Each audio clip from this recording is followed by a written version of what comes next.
General Hospital spoilers. Chase arrests 3 in shocking public bust. Dante, Willow, and Nina left reeling. Port Charles has seen its fair share of scandals, but nothing could have prepared the town for the jaw-dropping triple arrest that rocked the docks late last night. Harrison Chase, known for his usually measured and composed demeanor, turned the night into a public spectacle when he slapped cuffs on 3 high-profile figures, each with deep ties to the community, leaving Dante Falconeri, Willow Tate Corinthos, and Nina Reeves visibly shaken to their core.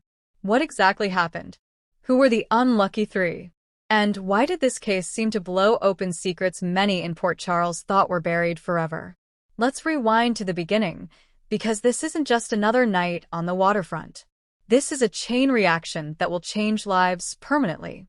It all began with a seemingly routine tip-off, a nondescript call into the PCPD switchboard about illegal shipments coming into Pier 47 under the cover of darkness. Chase had been in the middle of a late dinner at the Metro Court with Brooklyn Quartermain when the alert came through. At first, he hesitated. Port Charles had seen dozens of false alarms about the docks. But something in the dispatcher's voice, the almost nervous tone, made him grab his badge and leave immediately. Brooklyn knew better than to follow him this time. She watched him walk out, tension etched into his shoulders, a storm brewing in his eyes. Later, she'd remember that moment as the last time she saw him before everything went sideways. By the time Chase reached the pier, Dante was already there, speaking with an informant whose hands were shaking like leaves in the wind. The informant, later identified as a dock worker with mob connections, claimed to have seen big names personally handling contraband boxes. The moonlight barely illuminated the scene, but Chase spotted them. 3 silhouettes, all dressed in dark clothing, speaking in hushed but urgent tones near a stack of sealed crates. He signaled Dante to approach quietly, but just as they drew near, a sudden clang, a loose metal rod hitting the ground, alerted the trio. In a flash, the figures turned. One voice, unmistakable even in panic, cut through the night. Chase? Dante?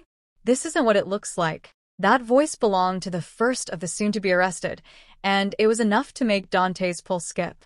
He froze for a moment, not wanting to believe it. But training kicked in and he pressed forward. When the flashlight beam hit their faces, there was no mistaking it.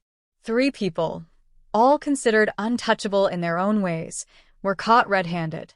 A prominent business figure with ties to multiple Port Charles families.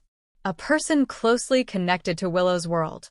A shock arrest that would personally devastate Nina Reeves. Dante's jaw tightened. Tell me this is some kind of sting you didn't bother to loop us in on. No one spoke. The silence was damning. Chase stepped forward. You're all under arrest for possession of stolen property, conspiracy to distribute, and obstruction of justice. His voice was steady, but inside he knew this was going to blow up in ways he couldn't control. News travels fast in Port Charles, faster than a text in the Quartermain family group chat. By the time Chase and Dante had the suspects in custody, a small crowd had formed at the edge of the pier. Reporters, curious residents, and a few people who looked like they had no business being out at 1 a.m. were all there. That's when Willow appeared, drawn by a frantic phone call from someone who claimed her life was about to change forever. She arrived just as the suspects were being led to the waiting squad cars. Her eyes locked on one of them, and the blood drained from her face. No, this can't be happening. Nina arrived moments later, still in her evening gown from a charity event, her heels clattering against the cobblestone. When she saw who Chase was escorting, her hands flew to her mouth. Oh my God. No. For Dante, this wasn't just another arrest. It was a betrayal. One of the suspects was someone he had trusted on a personal level, someone he had vouched for to his superiors. Now that trust lay shattered.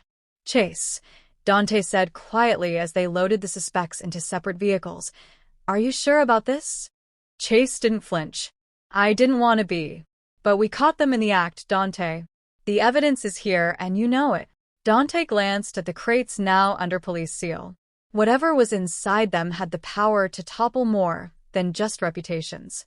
At the PCPD, the air was electric. Half the officers were whispering in disbelief, while the other half worked double time to process the arrests. The suspects refused to speak without their lawyers, and the tension was thick enough to cut with a knife. Willow stormed into the station, demanding to know what was going on. "I have a right to the truth," she insisted, her voice cracking.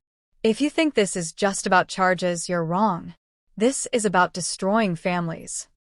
Nina wasn't far behind, her usual poise replaced by raw panic. "You can't do this. There's been a mistake. I'll call the mayor, the governor, anyone." Chase didn't respond to either of them. He was too busy logging the seized evidence, but his silence spoke volumes. The crates from Pier 47 weren't ordinary contraband.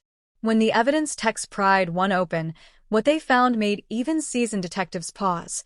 Not drugs, not weapons, but stacks of forged identity documents, international travel visas, and sealed envelopes containing cash from multiple countries. "This isn't just smuggling," Dante muttered.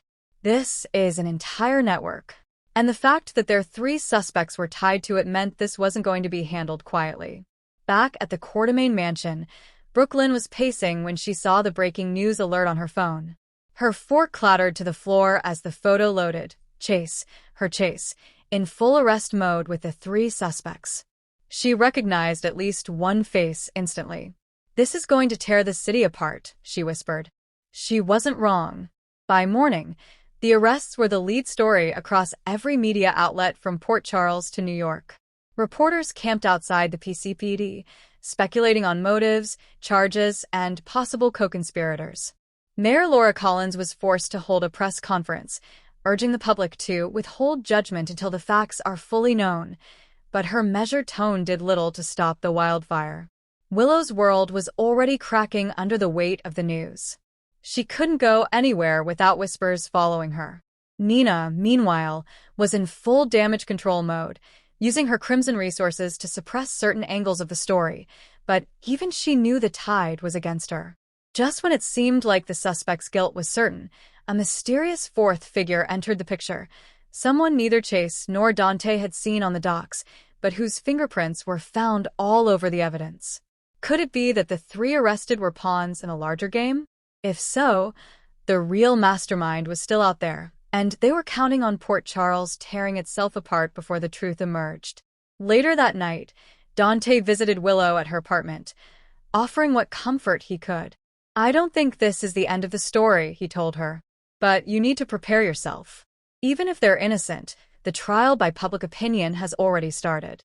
Across town, Nina sat alone in her office at Crimson, replaying the arrest footage on her laptop.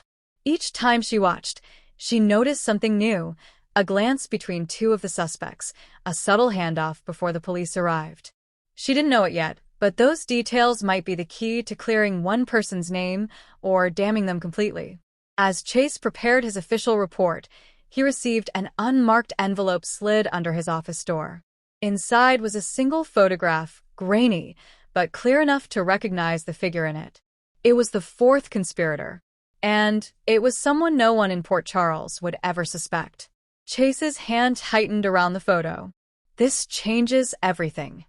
The question now, would he act on it, or had the arrests already set a chain reaction that couldn't be stopped?